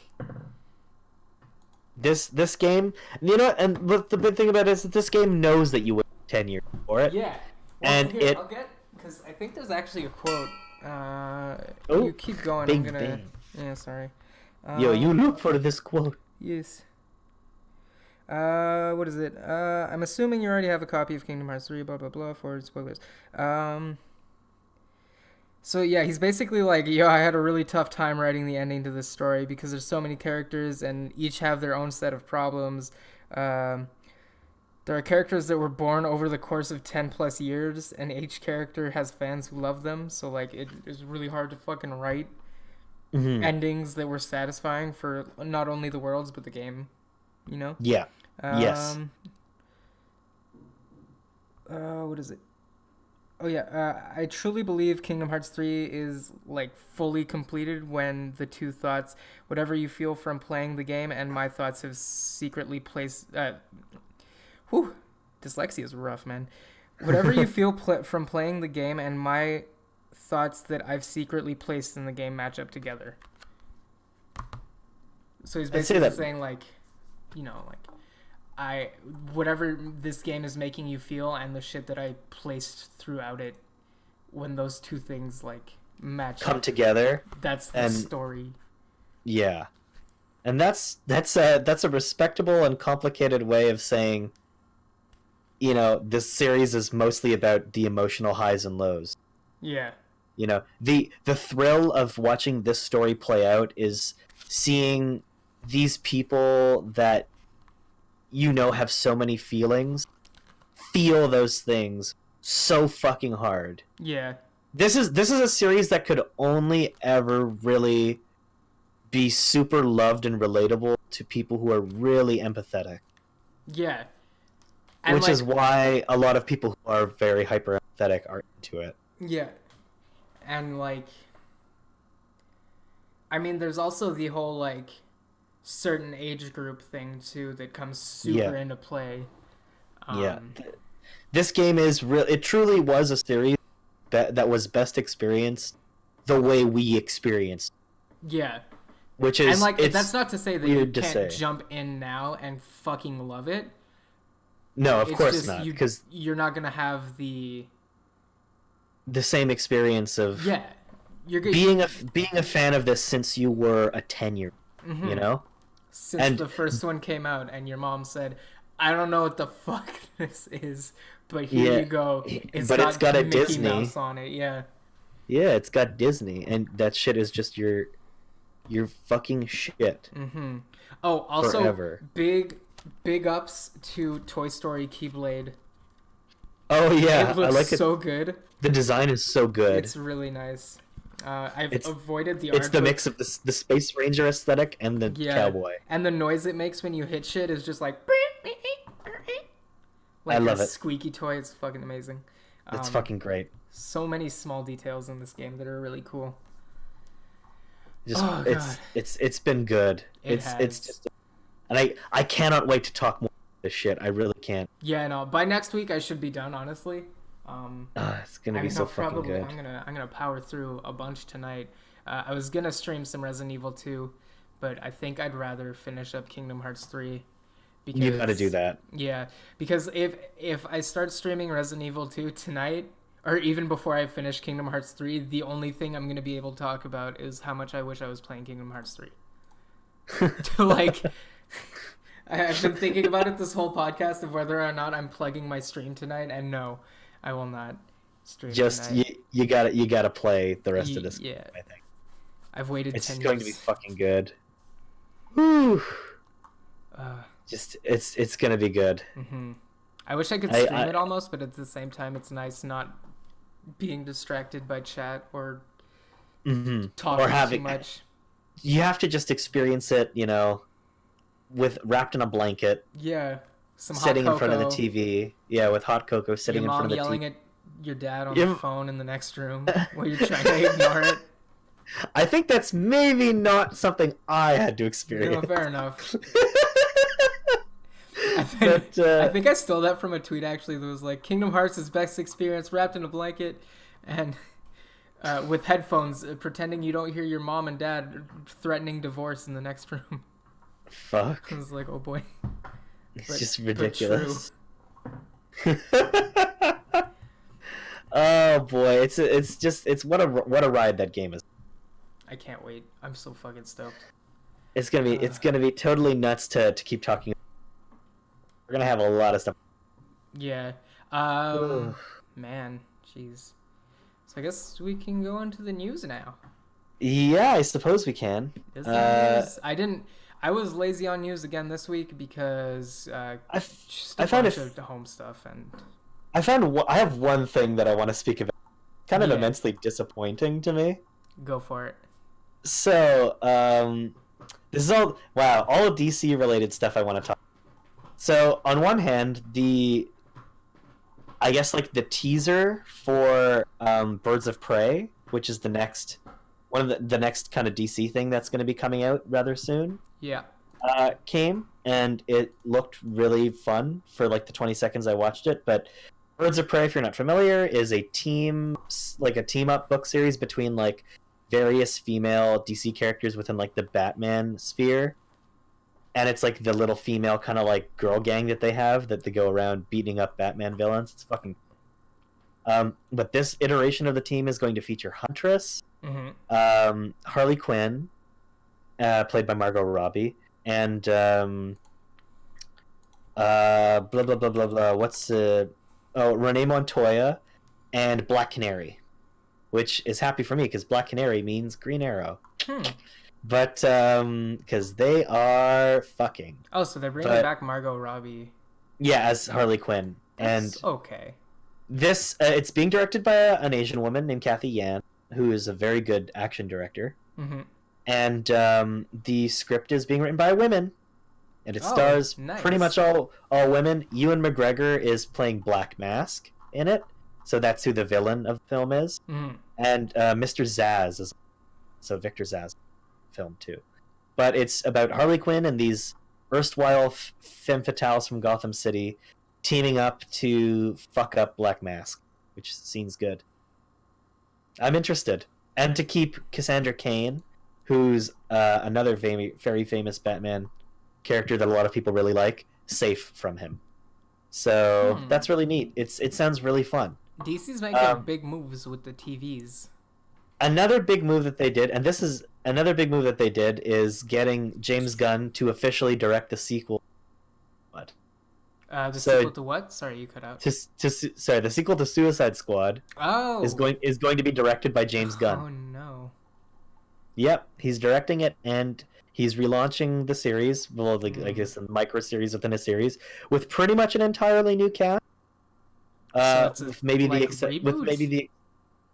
a reboot; it's a sequel. But the nature of the Suicide Squad within the comics, even, is that like the team lineup always changes. Yeah. So it's going to be mostly a different lineup.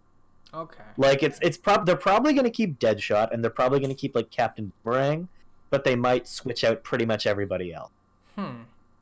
And no Harley Quinn, of course. Yeah. Because she's in the Birds of Prey.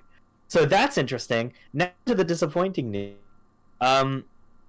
There was a leak of some concept from Warner Animation Group, WAG, that detailed plans for an animated Batman Beyond movie for theaters.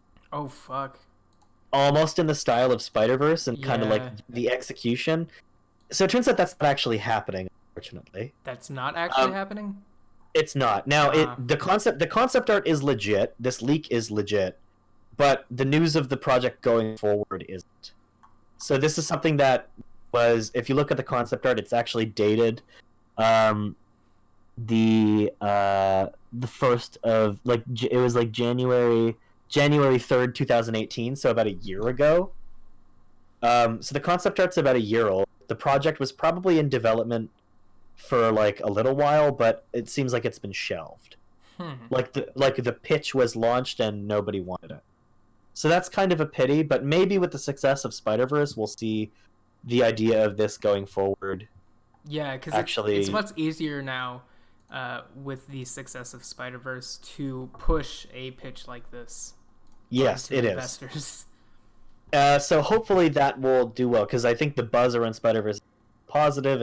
It's scooping up awards at a lot of award shows. It just won like 7 Annie awards. That's so it's doing, and the Annies are just like, that's the Oscars for animated movies. So it's been doing well, and that's disappointing that it's not happening. Hopefully it may, though. And that concept art, if you have not seen it, look for it. It looked fucking cool. Yeah, it's fucking cool. Really, really cool. It seems like they'd go for a noir type. Yeah, aesthetic for it. Yeah, and like because what could be really cool, which you can kind of see in the concept art itself, is like a noir type thing with like highlighted reds or maybe even the blue for what's his name? For Nightwing. Yeah, Nightwing. Whatever. Yeah. Well, Batman Beyond. How familiar are you with you, Batman, as a premise? Batman Beyond. That was. Hold on, let me. So it started out as an in the 90s, yeah, right? Yeah. In the early 2000s, late 90s. It's a sequel to Batman the Animated Series. Yeah. And Terry McGinnis is Batman. Bruce Wayne is retired, and he's training Terry to be the new Batman. Yeah. Okay. What's really cool about this series is it basically originated as an series. So all these characters are pretty much original to that world. Mm-hmm. This would be like, I mean, Terry exists in the comics now. He's just kind of like a thing that everybody accepts is like a character and stuff. But it's not been super well explored in like the mainline DC comics. Yeah. And I think this has the potential to like even like skyrocket the popularity of those characters even more. But the aesthetic of that show is very much like cyberpunk noir. Yeah. So I remember catching a couple of episodes back in the day. That show is really good. I've recently been not because of this specifically, but because like I've just been on a Batman Beyond kick in the last couple of months. Fair and enough. I've watched a lot of really great episodes of the show. It really is like Terry is probably one of my favorite Batman characters. He's a really great protagonist, and you really feel for him because he does have a Peter Parker kind of thing going on, where he's a high school student and he has to balance his life with being Batman. But being Batman is fucked up in the future. You know, it's a difficult situation to be in. The Joker's an even bigger asshole somehow.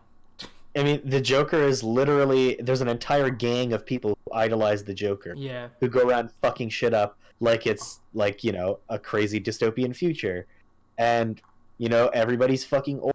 The Justice League are kind of a little more loose, and they're not as well organized as they used to be. Mm-hmm. And there's, you know, villains with even more threatening weapons and powers.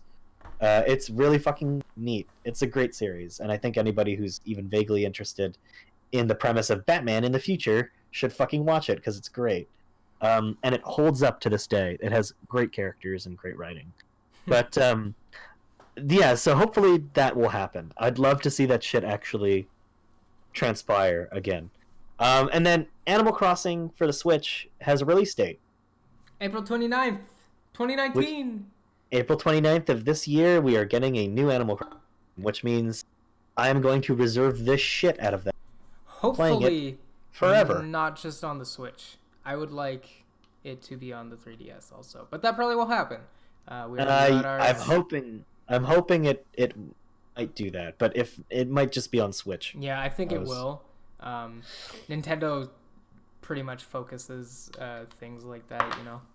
Yeah, on the Switch by this point. Yeah, because there's no Let's Go Pikachu on the 3DS.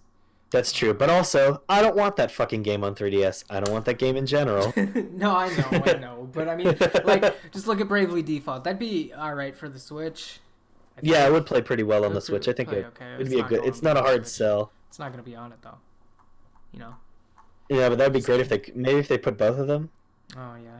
That'd be fucking cool. The new Nintendo Switch, you can play your old 3DS games on it now, because we added God, that'd be fucking cool. That'd be rad. But would it?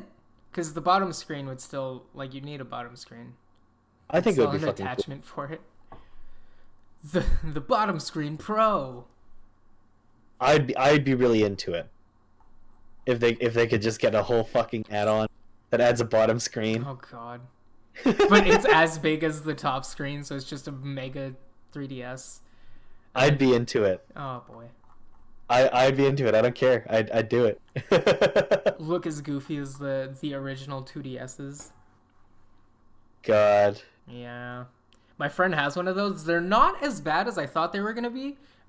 Clearly the folding 2DS is the superior one to go for, but they're the like original not folding weird tablet looking 2DSs aren't actually that bad. They fit in your hand pretty good, and they're not as clunky as I thought they were going to be, which was surprising. But if you're going to get one, get the folding one, because... Yes. In other news, some kind of, I guess, client server thing on, I don't know how to put it. Anyway, Metro Exodus is getting a last-minute Epic Game Store exclusivity deal, even though some people like already pre-ordered it on Steam, already pre-ordered physical copies of Steam versions. Yeah. They pulled this 2 weeks before release about, which is weird, and it's super strange seeing a platform rivalry like this on PC, which is supposed to be a platform for everything, like yeah, like a ubiquitous gaming platform. Yeah, and especially seeing this go to a platform that is less superior, in my opinion. Yeah, is just really weird. It's super strange, and business-wise doesn't seem beneficial. To make a whole lot of sense. Yeah, they're getting an 88%. The people who are making Metro Exodus. That's really weird. But like at the same time, like, yeah, you're getting 88% of all sales, but you would have made more if you just were on both, even if it wasn't, you know? Like, now you're losing sales because some people are like, no, fuck that, I'm not going to Epic Games just for this fucking game. Yeah. Like, I'm not gonna make an Epic Games account and get the fucking launcher downloaded on my computer. So we're in a really weird thing, and hopefully this doesn't happen too often. And yeah, especially that doesn't set a good precedent for like what we might be seeing from the industry in the year. Especially not with pre-orders in account, because like straight up, if you ordered a physical copy of this for Steam, it's not gonna work. And they say they're gonna send you a key, but I don't know. That doesn't matter. It's weird. It's just weird. The principle of the matter is that you literally just made people pay for a game that you're not going to give them. Yeah. Like, you made them buy a product that they will not be receiving. If you're going to sign exclusivity deals, it can't be 2 weeks before release after people have already pre-ordered it. That's such a fucking middle finger. And how many people are actually active on the Epic Game Store? I don't know. That's the thing. It's not the most considerably ubiquitous platform for sales on the fucking PC. Steam is that. Mm-hmm. So why would you go to the Epic Game Store and not Steam? I do not fucking understand. There's also a lot of concerns too, because the Epic Game Store has been hacked multiple times where people got a bunch of money security is fucking really bad on that fucking. There's no cloud saves. There's no there's nothing in place to make it easier to stream. There's what was the checklist? There's a checklist somewhere. Hold on, I'll try and find it.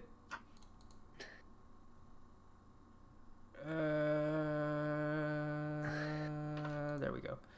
All right, so let's see. Cloud saves, Epic Game, no. User profiles, no. User reviews, no. Forums, no. Mod distribution, no. Friends list and chat, yes. Groups, no. Item trading, no. Library sorting, no. Account sharing, no. Streaming to other devices, no. Broadcasting, no. Screenshots slash capture sharing, no. User created guild guides, no. Wish lists, no. Nope. Epic Games has none of that. Steam has all of that. So like it's just a less fledged Everything. client. Yeah. And like it's super weird. It's a worse platform in every regard. And like Epic Games, it's a really weird power move kind of because it's like, oh, we have this exclusivity deal. That's why we're better. And it's like, no, just make your platform better. People will go to you if your platform's better. Like if you can actually out-platform Steam, go for it. And that's how you get people. But having exclusivity deals is like having exclusivity deals on a less fleshed out platform is ridiculous because you're not gonna get more people that way. You're just gonna hurt game sales for whatever game has the exclusivity. Mm-hmm. It's ridiculous. Just fuck. Shit in the bed. It's just gonna be totally insane. You know what else is gonna be totally insane? What? This entire year of weekly Fallout 76 News. discussions. All I have to say about this game is that it's the gift that keeps on giving. Oh man, it just doesn't stop this thing. This is a train crash that crashed into a garbage fire right outside a nuclear plant. Yeah, that's And just like the fire's just burning. the fire's just going into the nuclear plant now, and everyone's kind of standing back like, what's gonna happen now? And you can't really look away. You can't look away. And you can't stop it's amazing. it. You can't stop it. You can't do That shit. fire's It's in the just- nuclear plant. It's over, man. You want to go in there? No, not my backyard. It's just completely fucking ridiculous. But yeah, so they put out a pouch. They put out a pouch. A pouch. They It put was a a bad whole pouch. kangaroo. They put out a bad pouch, and everyone wanted refunds and new pouches not made out of nylon. God. But no, they put out a patch on, I think it was the 29th, that fucked the game up again and reintroduced old bugs. Things such as, yeah, bugs that they had already fixed. They came back. You Said, fucking hey, we're stupid here to- idiots. We're here to help your legacy. You stupid idiots. So things like item duplication came back, where highly rare, lucrative items would just kind of spawn too much, like way too much, where they'd just be littered in the world. Bobby pins, which unanimously in the Fallout universe are supposed to weigh fuck all because you need a bunch of them all the time to lockpick. They started weighing a bunch. I don't remember the number specifically, but like it was too much, and people were like, "The fuck is this?" There was some other shit that I forget because I read this earlier this morning and watched a video on it also. But yeah, no, they keep fucking up. And the PvP patch is going to be out at some point. That'll probably be a whole other thing. This is a fire that we will continue to watch and observe and report on for you with great pleasure and glee in our eyes. A lot of discussions that I've had about this have kind of just resulted in being like, they need to Final Fantasy 14 this, take it down, refund, do whatever you got to do. Work it for like a year and a half, 2 years, maybe 3, maybe even, with how bad this fucking game has gone, and put out a product when it's fucking done and isn't broken. God. Because like, this is the death of Bethesda. Like, seeing this shit every week is not spiking any like hopes for Elder Scrolls 6. No, that it's weird really space Elder Scroll that's coming out. That nobody wants or cares about. Stargaze or Star something. Star Wars. Star Wars. It's Star Wars. Something like that. I don't know. It's Star Wars. I mean, it could be cool, but with how this is going, I just, Bethesda is not. And I used to be a huge Fallout mark. Like, even when this was first announced, I was like, I'll wait for it to come out. I don't want to pre-order it. I don't want to get too hasty because I don't really care about multiplayer games. Like, that's why I don't play Fortnite. That's why I kind of fell off Overwatch too. I like playing by myself and having a Yep. story instead of like some kids screaming that they fucked my mom. But Yeah. yeah, no, that's why I just kind of sat back, and boy, am I glad I did. I get to watch other people's disappointment, Yeah. and it's a much better way to live that. It is. It's really just I'm Baffling at how I cannot consistently believe. terrible it is. I cannot fucking believe that they keep doing this. You like They've murdered the faith of every Beth. yeah, like They even really have. people in forums. Oh, there's another thing. There's people complaining about the bugs returning and shit in some of the Bethesda forums, and those comments are getting silently blocked and deleted. Not a good look. Nope, not a good look, Bethesda. You're doing all the wrong God. things. God, Yeah, just God. it's not great. No, they're fucking stupid. I can't believe It's these the best. goddamn idiots keep making the same mistake over and over again. You fucking idiots. To reintroduce old bugs that have already been fixed. But yeah, that Is- you've patched out of the game. You fucking stupid idiots. You right, Idiots. just 2 steps back, 5 steps back.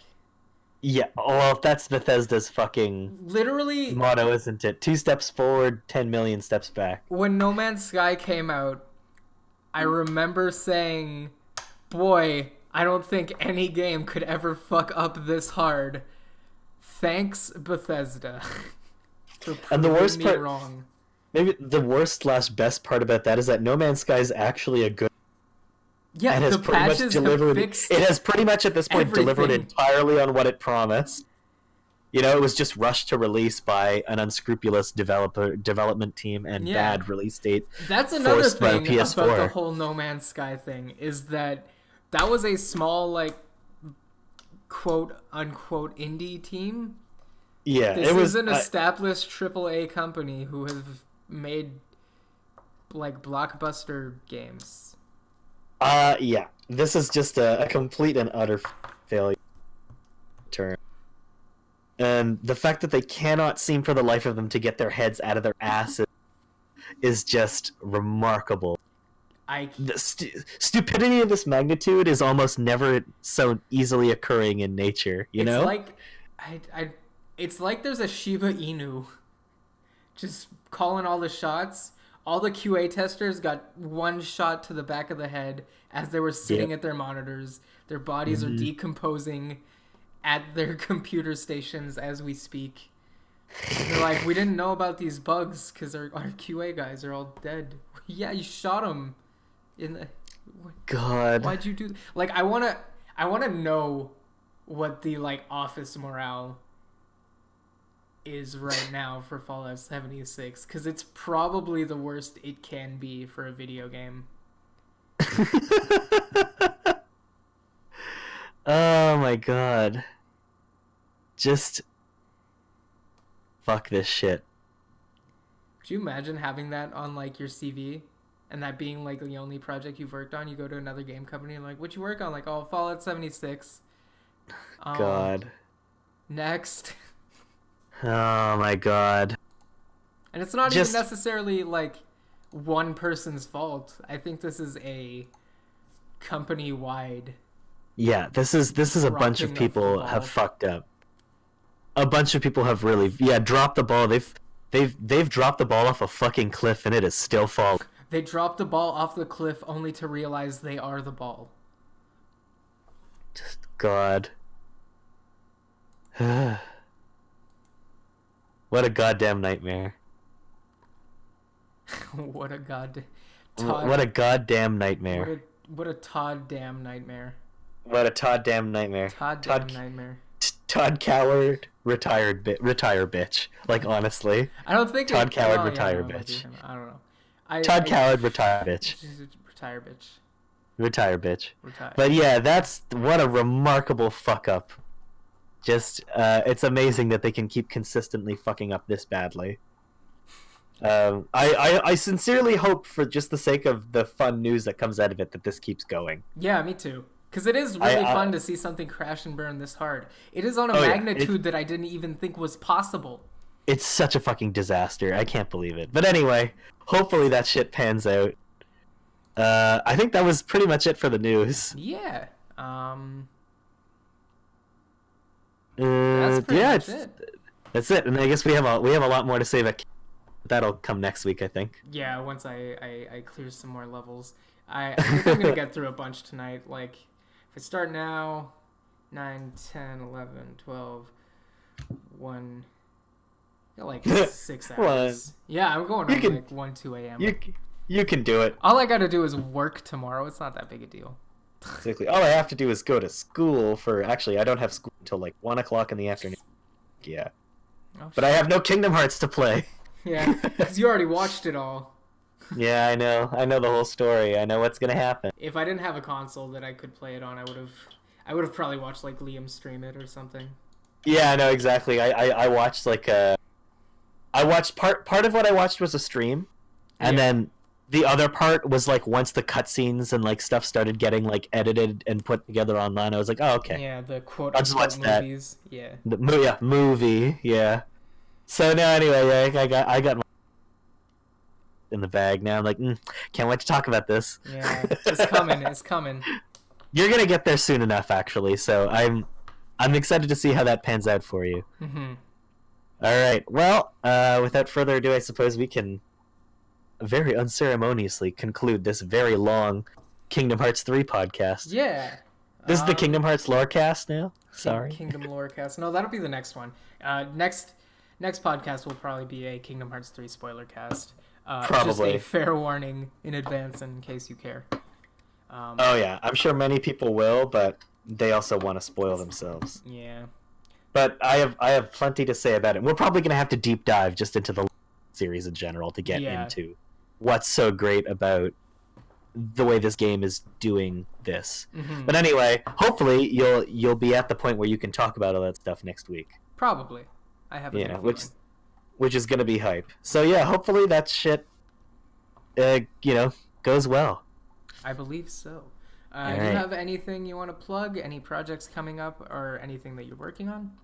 Well, I've been testing out my recording material, and I've been basically like making little test videos and stuff like that to see how I might be able to kind of start posting content on the YouTube.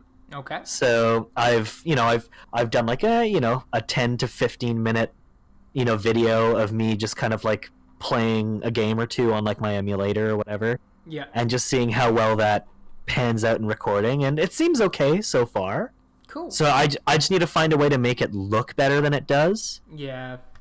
But the audio is fine, obviously, and the footage is okay. It's the screen capture stuff that looks good, but I just need to try to find a way to see if it, I need to find a way to adjust the audio and make it sound a little better. I want to try and see if I can balance it out so that I can get my voice, but also the audio of the game in there. Yeah. But we'll see. I want to get a balance of the two. Mm-hmm. So I just need to figure out what I'm doing there, but I've been experimenting and playing around with it and just seeing what I can do, seeing what these new tools I have at my disposal can help me do. So hopefully that plans out okay, but I'm going to say my goal is maybe by the end of the month to have something up. Okay. So just to set a realistic goal for myself here. But by the end of February, I'm going to try to see if I can have, even if it's just a 15-minute thing, I want to get like a little Let's Play or something up on there. Even if it's just a video of me playing like Super Mario Brothers Classic or something, Yeah. Just to test it out and see how it goes. Yeah. And we can also discuss Let's Play plans, because I have a friend who's kind of interested, and I know you are. Yeah, absolutely. So we can see what we can hack with that. That would be good. As for me, I'm going to be re-evaluating my stream schedule. Mm-hmm. Which makes sense considering all the stuff that you have going on right now. Yeah, no, there's a bunch going on, and our apartment's pretty small, so it's not super great to stream. But yeah, I'm just gonna. I'll post that probably on my Twitter and our Facebook when it comes to a more concrete part. Just right now the Monday and Friday hasn't really been working out so great. So I'm trying to work your way around things. that. Yeah. Reassess it, get it all kind of real. Yep. And That's a good idea. Also, some Let's Play projects in the works, but nothing really to write home about yet. It's all talk for now. Yeah. Well, that's good. Yeah. And with that, I think we are done. Perfect. We will see you next week. Yeah, have yourselves a good week. Kingdom Hearts cast. Oh, it's definitely the Kingdom Hearts lore cast next week. That's for sure. But it's going to be pretty crazy. How many hearts does Sora have inside his heart now? 3. 5. 5 hearts. 5 hearts. They call it 5-dom hearts. Not enough. All right, I got to go eat my dinner. All right. All right. You take it easy. You too. I will stop Twitch now. Goodbye.